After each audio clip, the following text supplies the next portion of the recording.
There's something about the sky that makes people feel safe. The hum of the engines, the soft glow of the cabin lights, the promise of destination. But ask any seasoned flight attendant, and they'll tell you, not every flight ends with a safe landing. Some journeys carry more than passengers. Some cabins echo with whispers no one dares explain. These are the stories that never made it into reports, that were left off the flight logs. Tales spoken only in quiet corners between crew members. Told by those who were there. Witnesses at 36,000 feet. Welcome aboard. And whatever you do, don't open the overhead bin.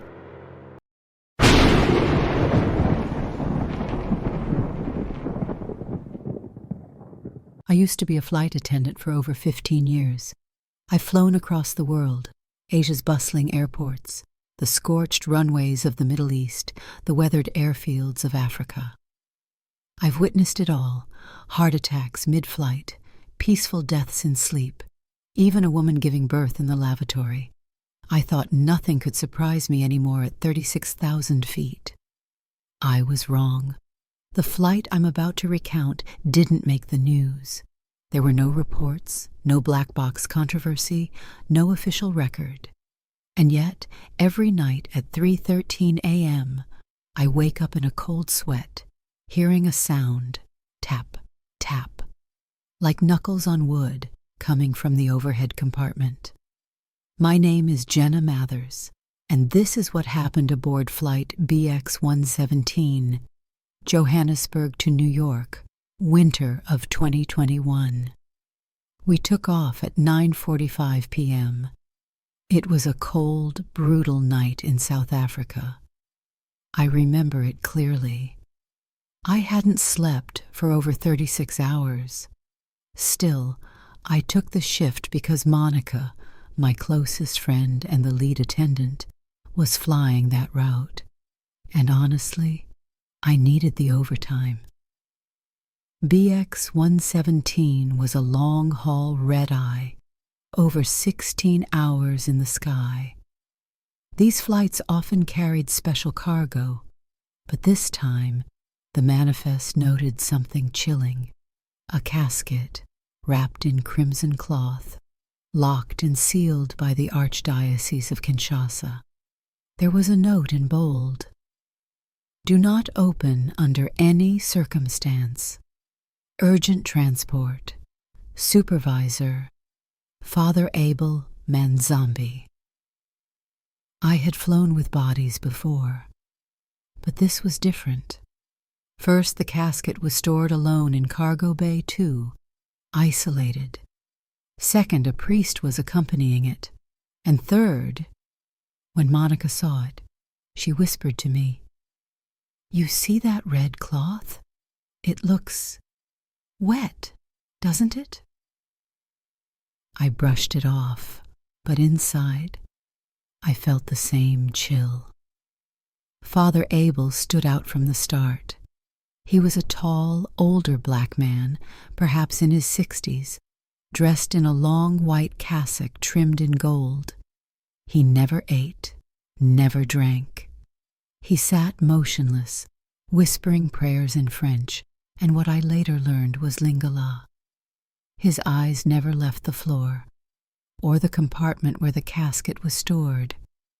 I've served many clergy, but Abel, it was like he wasn't praying to something.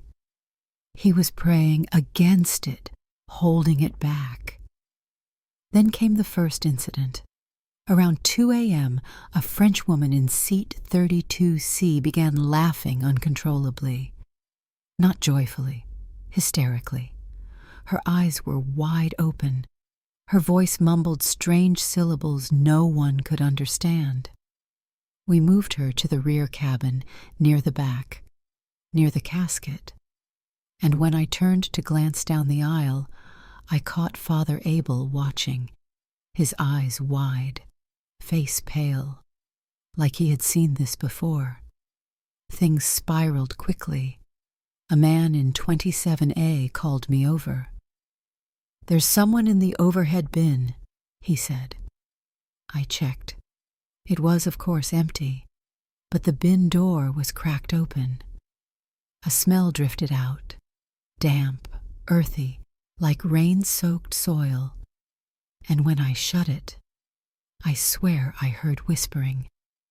The cargo bay camera began glitching. When Monica and I reviewed the feed, the image was foggy, distorted, but the casket, it moved, just slightly, rhythmically, tap, tap. Then a child went missing, a 5-year-old boy from row 19.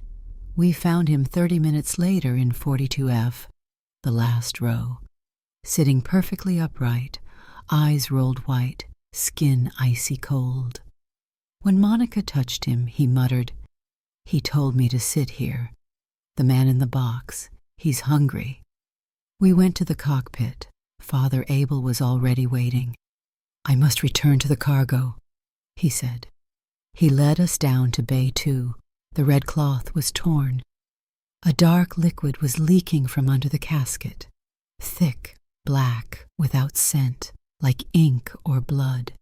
He knelt and began chanting in a tongue that wasn't French, wasn't Lingala, something older, furious, pounding like war drums. He drew a strange sigil on the lid with oil. Then he turned to me. "You think you're carrying a corpse?" I said nothing. "He was a mganga," the priest said. "A black priest. Killed in ritual, but his soul clung to the body. We imprisoned it, bound it to earth, but each time the body crosses water, he grows stronger." "And if someone opened it?" I asked. Father Abel didn't answer, just looked at the ripped cloth. "We don't have much time." That's when the lights went out. Every light in the cabin died. Then came the noise. Not the engines. A screeching, drawn out like nails across steel. Monica screamed. A man shouted from up front, "The cockpit door is open." Impossible. That door was reinforced, unbreachable mid-flight. And yet through the red flash of emergency lighting, I saw it. A tall figure stood over the controls. Not the captain, not the co-pilot. Not human. It had no face, just a swirling pit of shadow, 2 glowing eyes. Its arms bent too far. Its fingers scratched the controls like claws on bone. Father Abel beside me, his eyes alight. It's not fully released, but it's found a way in. If we don't seal it now, this plane will never land. Chaos erupted. The cabin filled with screams. A man broke a window with a fire extinguisher, claiming he could see New York and wanted to jump. A vacuum sucked air and luggage out. Passengers were convulsing in their seats, crying, yelling, "It's here! Let me out!"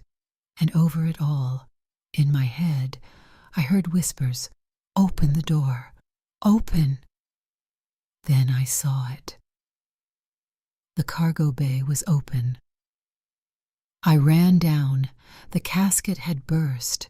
No body inside, only a pool of black liquid deep as a well, the smell of copper and smoke, and scrawled on the wall in blood, "Not all souls stay where they died." The cockpit slammed shut. The plane shuddered violently. Alarms rang. Oxygen masks dropped. Then, silence. And I woke up in seat 14D, lights on, passengers asleep, Monica prepping breakfast like nothing happened. "Where's the casket?" I asked. She blinked. "What casket?" I checked the manifest. No special cargo, no Father Abel, no signature from the archdiocese. I quit 2 weeks later. A month after that, a package arrived. Inside was a wooden rosary, black beads, a note attached. It's still there. You're the only one who remembers. Don't fly again. And I haven't, because not everything that flies above the clouds belongs in the sky. Some things, some spirits, should stay buried in boxes wrapped in red.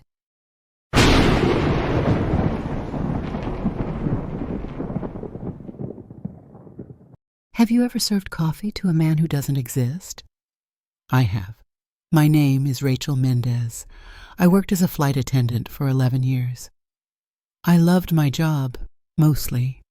The movement, the ritual, the precision of a night flight. There's a strange comfort in the hum of the engines, the artificial dawn of cabin lighting, and the faces of strangers passing through your life like dreams. But one face never left me.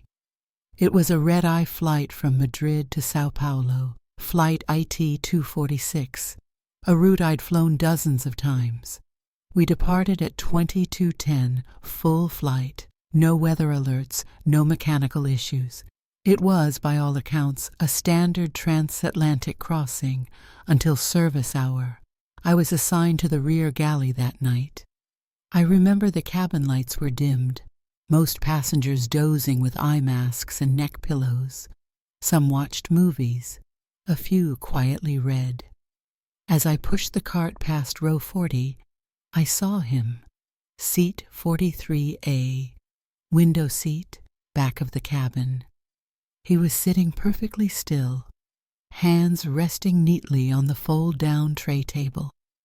He looked to be in his late 50s, salt and pepper hair, glasses, a charcoal gray turtleneck sweater, calm demeanor, very polite. He looked up as I passed. "Coffee, please," he said with a slight accent. "Black. No sugar." I nodded. Of course. I remember thinking he looked exhausted, not just tired, worn thin, eyes that had forgotten how to rest. But there was nothing alarming, just another quiet passenger on another long night. When I returned with the coffee, he was still in the same posture. "Thank you for letting me be," he said softly. "Not everyone does." I didn't know what to say to that, so I smiled and moved on. About 20 minutes later, I passed by again. His cup was empty, set neatly to the side. He didn't ask for a refill, but he nodded at me, a polite acknowledgement. I made a note on my meal service log, just the usual, 43A, 1 coffee. It wasn't until I was finishing the tray count that I noticed something strange. There was no label sticker for seat 43A. Each occupied seat was tagged digitally on our tablet system. Name, meal preference, whether they were awake during service. 43B and 43C were there. 42A was there. 43A was grayed out, unassigned. I checked again. I thought maybe it was a glitch. I asked one of the junior crew if she'd seen the man sitting there during boarding. She gave me a blank look. 43A? That seat's blocked. Faulty seatbelt harness. It's been locked out since maintenance in Madrid. Didn't you get the notice? No, I hadn't. I walked to the back of the cabin again. My heart was hammering in my chest, but I told myself to stay calm. Maybe he moved. But when I got there, the seat was empty. No man, no coat, no trace, except for one thing. The coffee cup was still there, still warm. I didn't sleep after that. The rest of the flight felt distorted, like I was moving through thick water. I kept checking seat 43A. Still empty, still no explanation. And yet, I couldn't shake the image of his face, his calm, almost grateful voice. "Thank you for letting me be." When the plane landed in Sao Paulo, I waited until all passengers had disembarked. Then I went straight to the purser and requested access to the full passenger manifest. She gave me a tired look but handed over the tablet. I scrolled, slowly, row by row. There was no listing for 43A, but there was a name, tucked oddly out of place. No seat assignment next to it. No ticket number. Just a name, Luis Almeida. I froze. I knew that name. Not because I'd ever served him, but because 3 years ago, during my second year on this very same route, there'd been a small memorial among the crew, a former pilot, one of our own, Captain Luis Almeida. He had taken his own life shortly after his retirement. According to the story, he'd suffered a breakdown on his final flight from Madrid to Sao Paulo, the same one I was now flying. The same route. Same plane model. They found him at home, still in uniform, holding an unopened boarding pass in his coat pocket. I felt the air drain from my lungs. It couldn't be. The flight back to Madrid was quiet. I requested a different cabin section. I needed space, time. But I couldn't stop thinking about him, about that seat, about that second cup of coffee that no one ever claimed. Was it just stress? A lapse in memory? But I knew what I saw. So I did something I wasn't proud of. I emailed an old friend in operations, asked her to pull archival data, crew logs, seat assignments, boarding records for flight IT-246. I told her it was for a training report. She sent me a voice message the next morning. "Hey, Rach, this is going to sound weird, but there's a duplicate log on your flight. Same flight number, same date, same routing. But get this. In the backup system, seat 43A is occupied by Luis Almeida. No other details, not even a ticket, just his name. I thought you should know." She paused. "Also, I checked the coffee supply log. 1 extra cup served, unaccounted for." I didn't respond. That night, I couldn't sleep. I kept hearing it again. "Thank you for letting me be." It wasn't just a thank you. It was a farewell. 3 weeks later, I was assigned to another Madrid-Sao Paulo run. Same flight number, same aircraft model. I almost said no. But something in me needed to go back. The outbound leg was uneventful. Clear skies, light turbulence. I was in charge of the forward galley this time, nowhere near the aft cabin. Still, I found myself glancing at the rear monitor, watching row 43 like a silent obsession. Nothing happened. Not until we began final descent into Sao Paulo. I was performing the cabin check, just habit. My steps slowed as I passed row 43, and there he was, Luis Almeida. Same gray turtleneck, same salt and pepper hair, same tired, kind eyes, except this time he was already looking at me. "I didn't expect to see you again," he said softly. I stood frozen. I don't remember what I said, if anything.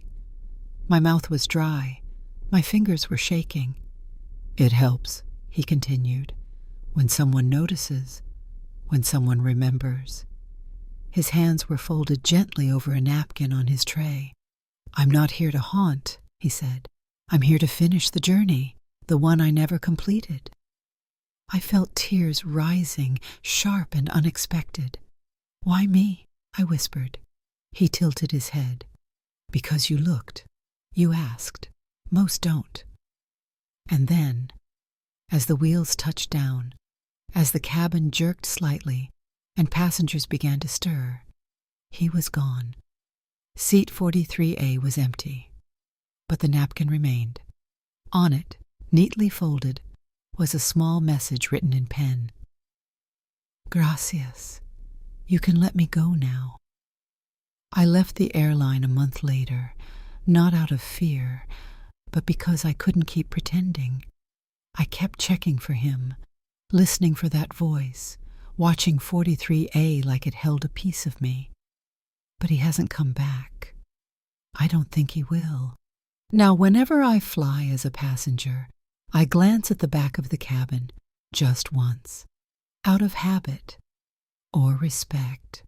Sometimes the seat is empty, sometimes it's blocked off, and once, just once, on a quiet flight to Lisbon, I saw a man in a gray sweater sitting there, looking out the window, holding a cup of black coffee.